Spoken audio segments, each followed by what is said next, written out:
Vamos começar mais um bate-papo aqui hoje com o professor Wesley Rodrigues, que vai contar sua trajetória aqui no CCM também, suas experiências. Hoje veio vestido a caráter com a camiseta do laboratório. Wesley, bem-vindo, obrigado pelo seu tempo. E a gente sempre começa perguntando, como é que foi sua chegada aqui no laboratório? Como é que foi a expectativa? Você chegou já adiantando, né, num concurso mais recente que teve no ITA. Conta pra gente essa sua trajetória de chegada aqui. Tá bom. Bom dia, Borilli, professor Anderson Borilli, os colegas que estão presentes aqui. Muito obrigado. É uma satisfação estar aqui participando do podcast com vocês. Eu cheguei no ITA em 2014, né? E eu me considero uma pessoa bastante afortunada na minha história do ITA, na minha história iteana, porque eu cheguei na divisão de engenharia mecânica, né, para atuar no departamento de mecatrônica, e eu já fui diretamente alocado aqui na época pelo professor Ézio, né, que era o chefe da divisão, e ele me trouxe, a primeira pessoa que eu conheci realmente aqui no ITA, com a qual eu comecei a trabalhar, foi o professor Luiz Gonzaga Trabasso, né? Então, eu me considero afortunado em todos esses aspectos. Eu vim para um laboratório que na época estava novinho, né, moderno, laboratório na época era o laboratório de automação da manufatura, né? A gente usava a sigla LAN para se referir a ele. E esse prédio no qual a gente se encontra hoje ainda estava sendo construído. Mas para mim, né, que sou um engenheiro mecatrônico de formação, né, minha formação é engenharia de controle e automação. Chegar num laboratório moderno, né, com aquela quantidade de robôs, com um projeto inovador acontecendo, que era justamente o primeiro projeto AME, montagem estrutural de aeronaves, foi algo assim realmente que me encantou bastante no primeiro momento, né, e de imediato já me engajou a estar vestindo a camisa aí e aprendendo a cultura do CCM, que, querendo ou não, foi algo que mais me impressionou, né, quando eu cheguei aqui. Eu vinha de uma instituição federal, tem ótimos laboratórios de pesquisa, grandes grupos de pesquisa, como muitos professores, muitos pesquisadores aqui também têm essa origem, mas nesses laboratórios eu não tinha tido a experiência tão boa que a gente tem aqui de fazer as nossas pesquisas em parceria com a indústria, né? E é esse, acho que talvez esse DNA que o CCM tem, que é algo que traz tanta novidade para quem vem assim puramente da academia, né? E desde então eu não quis mais sair, né? Tô aqui já inteirando 10 anos, mais de 10 anos, e estou muito satisfeito com tudo que eu já pude construir aqui e as pessoas que eu pude conhecer. Vários pontos, né, na sua fala, né, do projeto AME, todo mundo fala realmente projeto estruturante. O professor Gonzaga contou da história, o professor Eguchi também contou da construção do prédio, né? Uhum. O AME foi um projeto que viabilizou uma primeira parte da estrutura física do CCM, o prédio, né? A gente até então não tinha espaço no antigo local do laboratório. E você comentou quando você chegou, você viu uma parte pronta, que era considerado Isso, laboratório de automação, e uma parte em em construção, né? construção, O exatamente. professor Eguchi comentou um pouco desse processo que foi bastante dificultoso. Vale a pena olhar, né, as outras conversas aí também para entender um pouquinho mais. Mas eu queria explorar um pouquinho mais um ponto que você falou, né, da cultura, né? Você falou, olha, vim de outros laboratórios, mas a cultura aqui era diferente, né? Que você pode falar um pouco mais disso, da cultura que te chamou a atenção? Sim. Primeiro, assim, a gente não abre mão, em hipótese nenhuma, da cultura haitiana, né, de valorizar de fato uma atuação séria, né, com conhecimento, a gente procura fazer com a maior excelência possível aquilo que nos cabe fazer, né, mas, como eu disse, você trazer um viés prático para pesquisa, para pesquisadores que têm formação em engenharia, eu acho que é algo diferenciado, né. Por que que eu digo viés prático? Você fazer uma pesquisa num contexto de laboratório, onde você tem um objetivo definido, mas é uma entrega que muitas vezes ela fica ofuscada durante algum tempo, né? Você pode atingir, obviamente, as pesquisas básicas são importantes, mas quando você executa a pesquisa e vê o resultado da sua pesquisa funcionando num protótipo e isso servindo eventualmente como uma solução que pode vir a ser empregada já de imediato na sociedade, eu acho que é algo que muda completamente assim o ponto de vista, né? Então, quando eu digo esse DNA, é justamente esse DNA de querer fazer soluções que vão funcionar, né? E que vão estar sendo úteis para as pessoas naquele momento. Então, acho que isso realmente para mim foi algo novo e algo que eu sempre prezei depois que eu adquiri, né? internalizei essa cultura, eu quis manter também essa linha de atuação. E eu noto que, assim, é algo que o próprio Gonzaga e o Jefferson, né, na época também, eles sempre trouxeram também com eles, né? Então, a gente tem o nosso mural de valores lá do CCM, né? E naquele mural de valores a gente tem várias coisas importantíssimas, onde a gente fala justamente de ter as melhores pessoas trabalhando com a gente, sempre buscando as melhores pessoas, que é algo também que é um diferencial. Respeitar também não só os outros colegas, né, de outros departamentos, mas de outras universidades, né, sem denegrir, sem de forma nenhuma tirar o mérito da pesquisa que outros colegas fazem e buscar, sobretudo, trazer a excelência, né, fazer aquilo que a gente gosta com soluções práticas. Eu acho que tudo isso é o que forma o DNA do CCM, né? É todo esse conjunto de valores que parecem não correlacionados, mas que constrói a identidade do CCM. Você comentou que isso te impressionou quando você chegou e motiva e faz com que a dedicação acabe sendo maior nisso. Nas conversas com outros colegas, a gente percebe isso também. E até com o professor Eguchi, a gente conversando aqui da participação de outros, né, de alunos e pesquisadores de outras instituições, ou mesmo bons alunos, né, que vêm para a pós-graduação do ITA. Você acredita que, da mesma forma com que você teve isso, os projetos aqui eles permitem uma atração de talentos também de outras instituições? Sim, com certeza. Eu acho que o fato da gente poder trazer esses projetos em parceria estreita com a indústria, eles trazem a possibilidade da gente ter os melhores talentos tatuando com a gente. É porque eu acho que todo aluno de engenharia, né, no seu curso ali, quando ele está fazendo, ele tem essa vontade, né, de pôr o conhecimento em prática, né, construir um protótipo, fazer a coisa funcionar, né. E você dar essa possibilidade para os alunos, né, é algo assim, realmente que não dá para você comparar, né? Então eu tenho até exemplos, né, durante a minha passagem aqui, já durante esses anos, a gente teve exemplos assim de alunos que atuaram, fizeram mestrado mais assim focado numa pesquisa teórica ou até numa pesquisa um pouco mais prática, mas num contexto de laboratório, né, na iniciativa própria dos pesquisadores. E quando eles vêm para o CCM, eles ficam maravilhados. Eles falam assim, nossa, é muito legal isso aqui. Eu estou fazendo uma pesquisa, eu estou aplicando esse conhecimento, né, e vou gerar um protótipo ou um teste prático, né?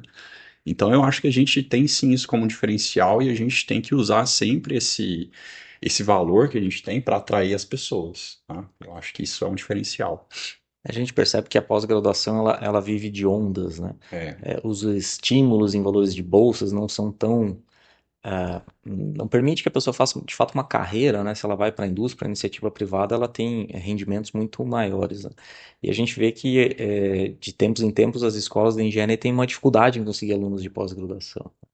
Então, entendo que isso que você está comentando aqui é um atrativo a mais, além da parte financeira, né? De fato, uma formação na carreira por meio de projetos interessantes. Então, é bom para a instituição, é bom para quem sim, com tá, certeza. tá vindo trabalhar, porque se motiva e no final das contas a produção científica a produção brasileira acaba se beneficiando com esse tipo de Uhum. projeto. E aí, outro ponto, né, voltando, você falou, eu vim, comecei no projeto, vi o laboratório, o projeto, fala um pouco mais dos projetos que você trabalhou, como é que foi depois o envolvimento nos projetos, quais outros Sim, sim. projetos que te chamaram a atenção, que É, tem experiência legal aí para logo falar. de imediato, né, eu cheguei no finalzinho do projeto AMI, que foi a automação da montagem estrutural de aeronaves, que teve uma repercussão extremamente positiva no ITA todo e na sociedade como um todo. E logo na sequência eu fui engajado num projeto com a Petrobras, que é o projeto AGE, né? Projeto de automação da montagem de grandes estruturas. E que também era um projeto super desafiador, né? A gente, eu lembro do Gonzaga gostar de brincar, né? Talvez ele vendo esse vídeo ele vai se lembrar disso, mas ou ouvindo esse áudio, né? Ele gostava de pegar um demonstrador de fuselagem, que era a seção, né, do barril da fuselagem que a gente usou no AME, e gostava de falar assim, ó, e se a gente pegar esse cilindro, essa seção e fizer assim? Aí a gente tem um tanque, né? Só que só o fato da gente pegar o cilindro e fazer assim gerou um projeto de 4 anos, né? Com patentes e com vários testes para a gente fazer a construção dos reservatórios.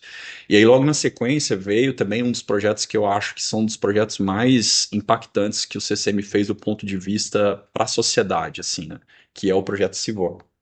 É o projeto Simulador de Voo, que até hoje é um projeto que está ativo, tem alunos de pesquisa da pós-graduação trabalhando as suas pesquisas de mestrado e doutorado, não acaba, né? A gente responde N perguntas, surgem 2N perguntas, né? Então, foi um projeto que, querendo ou não, deu um engajamento ainda maior para alunos que quisessem atuar no CCM, né? Então, além da gente estar atuando no métier institucional, que é a área aeronáutica, e também com a visão de sistemas, a gente, com esse projeto, conseguiu, vamos dizer assim, encantar muito mais os alunos, né? E é impressionante a quantidade de alunos que, assim, continuamente aparecem, perenemente. Todos os, como você falou, os programas têm essa variação, né?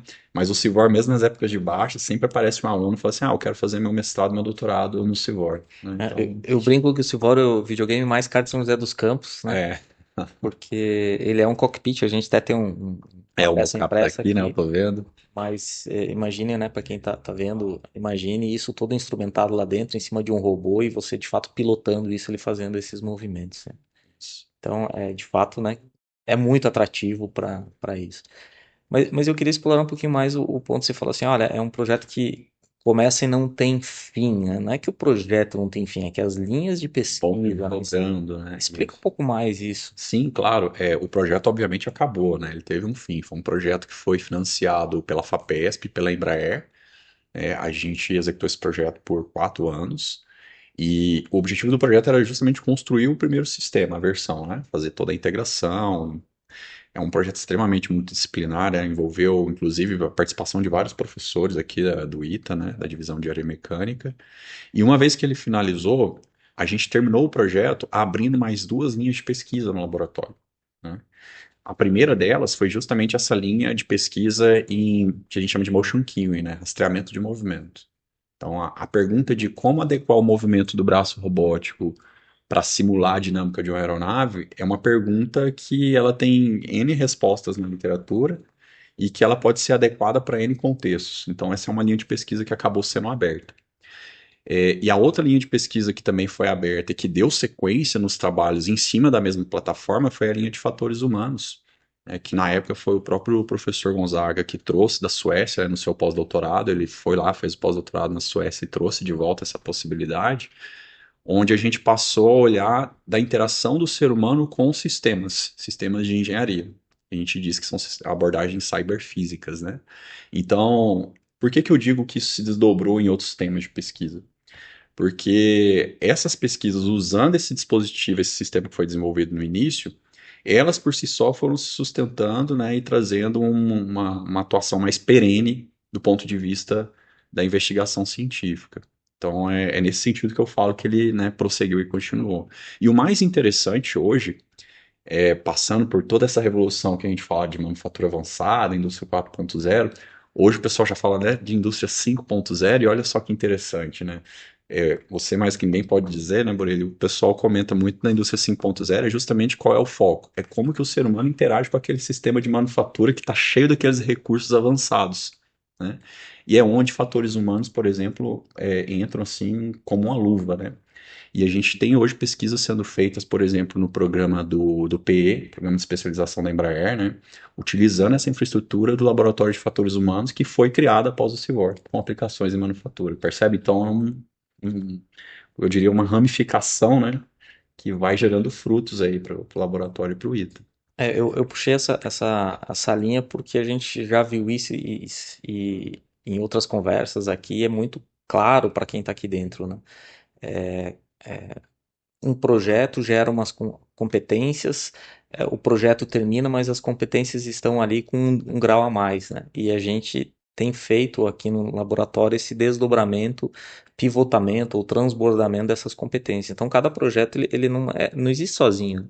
Ele tem um histórico antes, né? E ele agrega alguma coisa que vai gerar isso. Então, se pegar os primeiros projetos de automação, o AME, ele gerou algumas competências que foram usadas no AGE, que você falou, que depois voltou para o CIVOR, e eu acho que isso é bastante latente e a gente, de certa forma, tem orgulho, porque são linhas estruturantes que começaram abriram portas, trabalharam nisso e geraram outros frutos, né? O projeto não morreu nele mesmo, né? E a gente vê isso na automação, a gente vê nos projetos da parte de ferramentarias também, que vem numa construção disso e interagindo, né? E aí um outro ponto, eu acho que você comentou e queria ouvir um pouco de você também. Você falou, pô, os projetos são muita gente, muitos professores, né? Como é que você vê? Quando você chegou, o CCM ainda estava numa fase, talvez já tinha alguma competência, mas você pegou uma fase de projetos que hoje a gente vê que eram mais estruturantes, né? Como é que você vê essa integração com outras competências e outros professores que foram agregados? Como é que você enxerga essa colaboração Sim, com sim. outros players, né? Eu gosto. A gente recebe muitas visitas aqui no laboratório hoje, né? Então, sempre que a reitoria, o próprio comando da aeronáutica traz, né, visitantes, tem um ponto que, particularmente, eu uso sempre nos discursos de apresentação do laboratório, que eu costumo dizer que é um diferencial também do CCM, né? Eu não acabei não citando, mas esse ponto é um ponto bem relevante. Primeiro, não dá para a gente pensar no CCM como não sendo um ambiente multidisciplinar. Então, tudo que a gente faz aqui, vou construir um simulador de voo, eu vou construir um novo processo com um novo tipo de matriz, molde, né, para ferramentaria. É difícil você pensar que vai ser envolvido apenas um eixo de conhecimento. Então, naturalmente, a forma que a gente foi trabalhando ao longo do tempo, ela foi incentivando e fomentando o quê? A colaboração entre professores e pesquisadores de diferentes áreas. Então, hoje, né, no CCM, a gente está contando com o conselho, um corpo de professores lá, que já está na parte de 9 Nove professores, né? professores. Na época eu sei que tinha menos, mas já tinha participação do Gonzaga, do Jefferson, a sua, né, da Emília. Então, perceba, ao longo do tempo isso veio crescendo. E foi um processo natural, não foi um crescimento que a gente fosse, a gente vai crescer porque a gente quer ser grande. Não, a gente foi crescendo porque a gente viu que a gente precisava ter essa interação entre pesquisadores e professores que lideram nas suas respectivas áreas e que agregam, né, nesses projetos. Então, de certa maneira, pelo caráter do tipo de pesquisa que a gente foi conduzindo, que é uma pesquisa aplicada, tecnológica, naturalmente a gente foi conduzindo a nossa atuação para ser colaborativa e conjunta, mais de uma área atuando em conjunto. Então, eu diria que esse é um grande diferencial do nosso laboratório, né? E Então, continuamos assim, né? Recentemente tomara, o professor sim. Tal também Agora estamos entrando. agregando também o pessoal da área de materiais, que se mostrou extremamente fundamental, né? A gente veio de uma linha de programas de projetos do Rota, né? Você participou e coordenou muitos deles. Você viu que naturalmente abriu essa possibilidade para que o CAL fosse integrado ao grupo e hoje a gente tem essa competência também. Então eu acho que vai ser sempre assim. Toda vez que a gente tiver outro projeto estruturante que enseja a colaboração com colegas até de outras divisões, e esses colegas, ao virem trabalhar conosco, enxergarem que ali eles encontraram um ambiente que se adequa ao próprio perfil deles, naturalmente a gente vai agregar mais professores. Essa é a minha visão. Eu acho que isso vai acabar acontecendo. É só para trazer em números, né? O CCM a gente repete algumas histórias, mas colocando em perspectiva, né? O CCM é de 91, com alguns professores. Teve um projeto que foi bastante interessante, o professor Gonzaga comentou aqui. No final dos anos 90, ele passou por uma fase bastante complicada, e no início dos anos 2000 ele começou a revitalizar. A chegada do Jefferson, ali eram dois professores, basicamente. Logo depois a professora Emília, né? Então a gente está falando que em aproximadamente 20 anos saiu de um professor, que era basicamente o professor Gonzaga, para nove, né? Então acho que isso mostra um pouco é, é, de como isso foi crescendo, resultado dos projetos e de agregação de valores, né? E nessa linha eu queria voltar juntando uma pergunta antes, né? Porque assim, hoje é muito bonito você chegar aqui e ver um laboratório cheio de robôs. Você tem hoje um showroom praticamente de robótica aqui dentro do laboratório. Mas vários colegas passaram aqui também comentaram, olha, é bonito, mas quem chega aqui tem que olhar também o esforço que tem, que não é só o Sim, projeto sim. tecnicamente se debruçar sobre a solução, né? Tem muito esforço que às vezes não aparece, né? De pessoas, gestão de conflitos, de muitas vezes ter que não tem a lâmpada, não tem o papel toalha, não tem as coisas do dia a dia. E você também teve uma participação muito grande em outras ações, assim, né? Então, quando você fala assim, olha, é legal estar num grupo desse, é, todo mundo vai querer vir, né? Mas as pessoas também precisam entender que tem esse outro lado, né? Você coordenou equipe de procedimentos, você tem função também de chefe de departamento. Como é que são essas funções extras que acabam consumindo bastante tempo, mas que sem isso o laboratório também não funciona, né? Você pode compartilhar um pouquinho dessa Sim, tua sim, com experiência? certeza. Eu acho que a contribuição que eu falei, que vem também dos professores e os pesquisadores que vão sendo aderidos ao grupo, ela acontece muito nesse sentido, né? Você pensa, uma organização, à medida que ela vai crescendo, ela tem cada vez demandas mais complexas, né, em termos de operações e manutenção, né? E a gente sabe que a gente vive num contexto sempre de recursos limitados. Então, naturalmente, a gente é impelido, sim, a atuar também nessas ações, que são as ações que estão ali por trás, como você falou, né, no backstage, mas que sem elas a gente não consegue fazer o nosso principal, que é a pesquisa. Então, sim, eu tive desde o início esse viés, eu entendi, né, que eu também não só poderia, como deveria também contribuir dessa maneira, né? Como você mesmo falou, eu passei por equipes dentro do laboratório, assim como outras pessoas. Nessas equipes eu procurei também contribuir da melhor forma possível. Eu sempre incentivo os meus alunos a que eles participem também dessas equipes, né, para eles entenderem a importância disso. Isso te proporciona uma integração maior também com o centro, com a equipe. E uma coisa que eu queria até destacar, né, é a percepção desse tipo de engajamento de atuação, ela é tão positiva, porque você citou, né, hoje eu estou chefe do departamento de mecatrônica.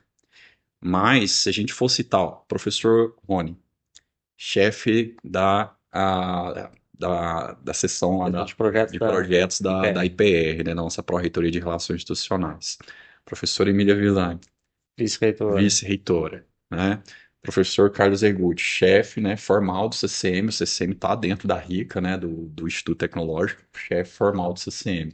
Professor Anderson Borilli agora, chefe do projeto de revitalização do MOF, né, que é algo emblemático, extremamente importante para o ITA. Tudo isso que eu citei são ações que vêm da instituição para nós, né, demandas, mas porque eles estão vendo que tem pessoas no CCM que estão trabalhando, se engajando para manter isso aqui funcionando, e eles precisam de pessoas assim também na instituição. Então, naturalmente, sim, a gente faz essa atuação e essa atuação ela é de tal maneira reconhecida que a gente está, né, levando essa forma de atuar para outros setores da instituição. Né? E eu acho importante você falar que isso normalmente não aparece mesmo, não aparece. Mas é como você olhar para um edifício. Né? Você vê aquela fachada bonita, né? O edifício está novinho ali.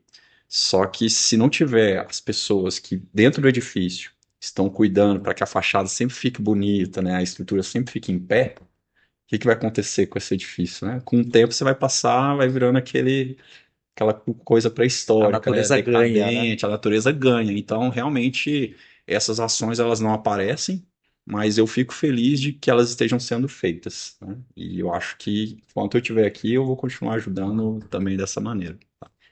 Eu pontuo isso porque também tem o aspecto como a gente falou, né? Você sempre crescer em número de professores.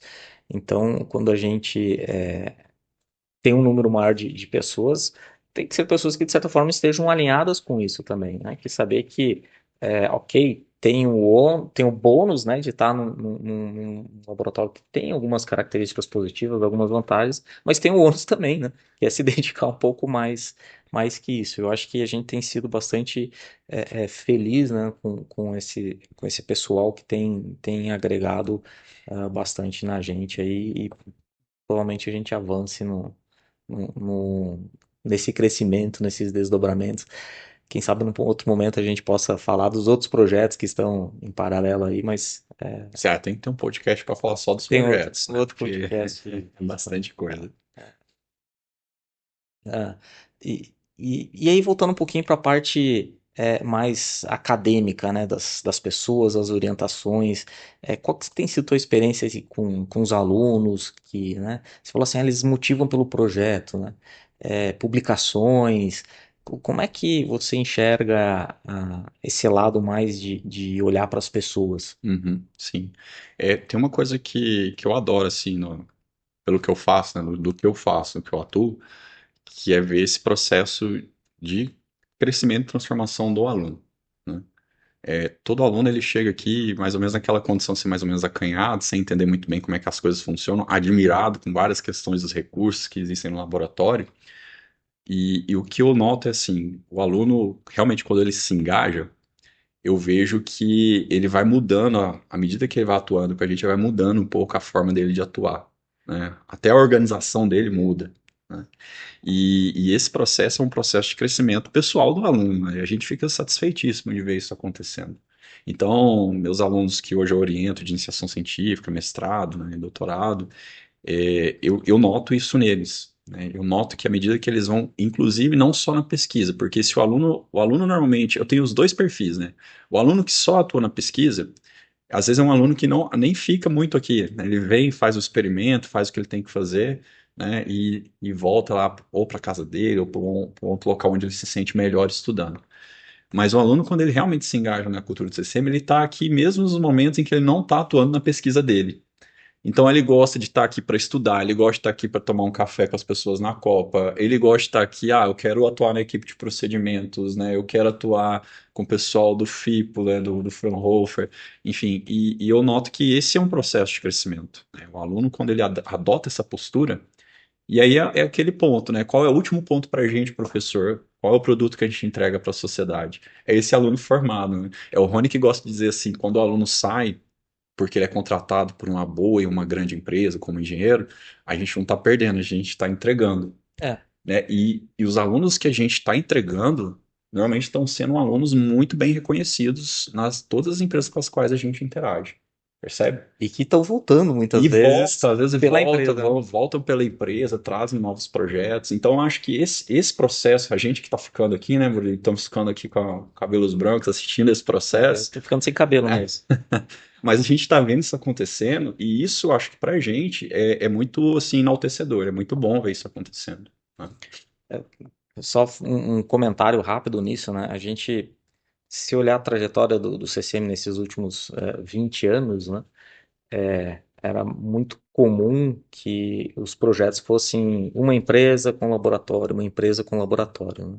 E à medida que as coisas foram avançando, essas competências foram sendo criadas, as pessoas foram sendo agregadas, acho que até o professor Eguchi falou isso, o professor Jefferson também, os projetos eles começaram a ser mais robustos, necessitando essa integração, e, e também os professores começaram a identificar oportunidades de atuação diferente, né? Então, você comentou aqui do FIPO, né, da equipe de procedimentos, a gente começou a olhar oportunidades, por exemplo, de criar esse espaço, um laboratório para empreendedorismo, né? Então, o aluno, o pesquisador, ele vem, ele está trabalhando, de repente, num projeto de pesquisa, ele desenvolve uma determinada competência, mas ele tem onde dar vazão a isso em outros momentos, no laboratório de inovação, no laboratório de procedimentos, montar sua empresa e depois voltar, né, como contratar o laboratório, né, para isso. Então a gente olha que talvez o nosso papel na formação das pessoas seja criar esses meios, né, os mecanismos, e o projeto é um driver para isso, para que no final das contas a gente tenha os alunos vibrões, né? Os alunos que gostam de fazer as coisas. E nesse círculo você está agora numa discussão num projeto bastante interessante com uma empresa que tem egressos aqui, que você acompanhou bastante, que é a Aero River. Você quer comentar um pouco disso? Porque eu acho que é um case muito legal esse. Sim, realmente a gente já está estruturando esse projeto há algum tempo. Agora a gente está na via final aí de tentar trazê-lo para a instituição. Bom, eu não sei se vocês já falaram um pouquinho do que é a Eu acho que AeroRiver, né? vale a Mas pena contar a historinha deles, né? a AeroRiver, ela é uma empresa que surgiu como startup de iniciativa de alunos aqui do ITA, né? Então a gente teve alunos de pós-graduação que saíram daqui do laboratório e que hoje, inclusive, estão lá, né? Atuando efetivamente tentando fazer esse negócio dar certo, né? E a AeroRiver, ela tem uma história muito interessante, não só por isso, porque o projeto no qual eles se engajaram, o projeto chefe deles, né? Toda startup ela tem aquele projeto que está puxando, né, todo o objetivo de existência dela. É um projeto que tem um apelo socioeconômico muito grande, né? Então a AeroRiver, basicamente o que eles estão tentando propor é um veículo, né? A gente diz que é um veículo de efeito solo, mas é um avião, né, que voa sobre o rio, né? E qual rio? O Rio Amazonas, né, na região norte do nosso país, onde a gente sabe que questões de acessibilidade, infraestrutura, é sempre muito difícil, até pela questão ambiental, né? Então, é um projeto assim, o conceito do veículo em si, ele não era novo, né? Já existiam pesquisas feitas no mundo e alguns protótipos. Mas essa visualização de levar isso que eles aprenderam aqui, que eles conseguiram identificar aqui para esse contexto, é que é muito legal, né? E que dá um apelo tão grande para a iniciativa da AeroRiver. Então a gente está tentando fazer isso até muito assim, com esse sentimento, né, de tentar dar uma retribuição, um retorno para os alunos. Essa iniciativa, a ideia dela de fato é trazer um projeto onde a gente possa contribuir com a expertise de manufatura do CCM, manufatura digital, né? E a gente quer, se tudo der certo, né? A gente espera talvez já no ano que vem estar executando esse projeto com eles. E quem sabe colocar um tijolinho ali, né, na história deles que está sendo construída, né? Então, Eu acho bastante interessante esse caso, assim como outros, né? Porque parte daqui, pelo menos o Manuel, ele fez estágio no laboratório, conhecia todo mundo, foi empreender, né, usou os desafios de empreendedorismo, usou algumas ferramentas que tinham aqui. Lógico, juntou com sócios, fez muito mais coisa fora do laboratório, estruturou sua empresa, né, submeteu o projeto FINEP, foi aprovado e depois ele volta para o laboratório. Eu acho que isso estou investindo. é um ponto, para mim, particularmente, muito até gratificante de ver que as coisas estão, de certa forma, fazendo economia circular Exato, exato. nesse ponto. Então é bacana essas iniciativas e acho que o apoio que a gente é, tem que dar realmente apoio para essas iniciativas. É, e para o futuro, Wesley, o que que você vê, o que que você acha assim, para onde que vai? O que que está faltando? O que que dá para fazer? Tá confortável? Tá bom assim? Olha, o futuro a gente quer crescer. Crescer não por crescer, mas crescer porque a gente está enxergando, como você falou, áreas de atuação, linhas de pesquisa que não são linhas que a gente quer fazer, mas que a gente quer fazer, claro, mas que a gente observa que a sociedade precisa, né? E quando eu digo crescer, é crescer realmente factualmente em aspectos físicos, né? Mas crescer no número de alunos que são atendidos, né? Crescer no número, por exemplo, de disciplinas de pós-graduação e graduação que são contempladas por meio do laboratório, que já são muitas, né, com a nossa equipe docente. Crescer no número de empresas que conhecem a marca CCM ITA, né, e que reconhecem nessa marca uma característica de execução excelente de projetos, desenvolvimento, né? Então, a minha visão é essa. A gente está se aproximando aí da nosso aniversário de 35 anos, né? Eu acho que essa pergunta que você fez é uma pergunta que a gente tem que pensar muito bem para a gente dar essa resposta até para a sociedade, para a nossa comunidade interna aqui, né? Como é que a gente visualiza esse crescimento? O que a gente quer fazer? Mas eu sinto que hoje, até pela quantidade de coisas que a gente está trazendo novas para o laboratório, exemplo, manufatura aditiva metálica, né? Processos de shot peening e outras, né, retíficas, máquinas novas, modernas. A gente realmente precisa, do ponto de vista físico, ter uma expansão do nosso espaço, do nosso prédio, né, para trazer também mais pessoas, não só mais máquinas, mas mais pessoas, e também para trazer novos projetos inovadores. Então, eu acho que sim, crescer certamente é algo que vai entrar em nosso plano de médio e longo prazo, e a gente tem que começar a pensar no que a gente tem que trilhar aí, né, Murilo, para a gente poder executar Mas isso. eu entendi que o crescer não é só ser maior, é ser melhor Ser também. melhor, com certeza. Bacana. Esquecemos alguma coisa, Wesley? Algum ponto que ficou de fora que você gostaria Talvez de eu recomendaria só ressaltar? um segundo, um último ponto, na verdade, que é a respeito de uma coisa que a gente gera bem aqui também, né, que faz parte do processo de inovação, que são as patentes, né? Então, a gente, obviamente, nós somos requeridos por meio de números de publicações, né? É como a academia funciona no sentido de que a gente precisa dar uma resposta na pesquisa, né? E isso a gente tem respondido muito bem, eu tenho certeza disso. Mas também a gente tem respondido em números de patentes, né? Então, cada vez mais a gente tem entendido a importância de gerar conhecimento, né? Por meio de patentear coisas que a gente vê que realmente são inovadoras. Algumas, inclusive, foram já concedidas, né? Você teve aqui com o professor Carlos Egutti, o ano passado, ele e o nosso técnico Wilson, né? O grande Wilson. foram até agraciados ali com uma homenagem do próprio DCTA, né, de patentes que foram concedidas. Verdade, eu acho que nem o Wilson nem o Gucci falaram nisso. Falaram É, dos prêmios da mas isso é Petrobras, mas não importantíssimo, do porque reconhecimento do TCPA. isso aí é algo dificílimo, não é algo que você faz, assim, eu diria que é até mais difícil que a publicação de um artigo, sabe? E isso é um resultado importante, não só para a gente, mas para o próprio item e para a sociedade, sabe? É óbvio que vai chegar num ponto, né? Se o Gonzaga tivesse aqui, ele fala assim, tá, mas agora tem que virar uma nota fiscal. Aí a outra vertente na qual a gente tem que crescer, né, Boril? Saber realmente levar isso como um retorno financeiro para a sociedade, para os próprios alunos. Mas a gente está fazendo isso e isso é importantíssimo, né? Citar esse aspecto. Com certeza, eu acho que a gente não tinha comentado, mas de fato isso é algo que a própria legislação amadureceu bastante. Eu acho que o próprio entendimento dos pesquisadores tem muita dificuldade. O professor Iguchi comentou assim, às vezes você quer fazer uma patente, mas você é cobrado por publicar, mas não pode publicar por causa que senão vai deixar público, então você perde eventualmente alguns direitos de propriedade intelectual.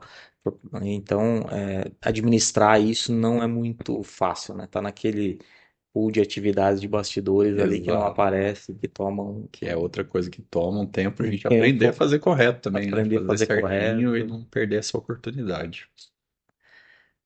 Bacana, Wesley. Muito obrigado pela conversa aqui. Eu acho que cada tópico desse, né, tem muito mais assunto, mas essa visão sua dos projetos, da integração, acho que sempre contribui e trouxe uns casos legais aqui para a gente conversar. Eu que agradeço. Obrigadão aí pelo Obrigado. tempo.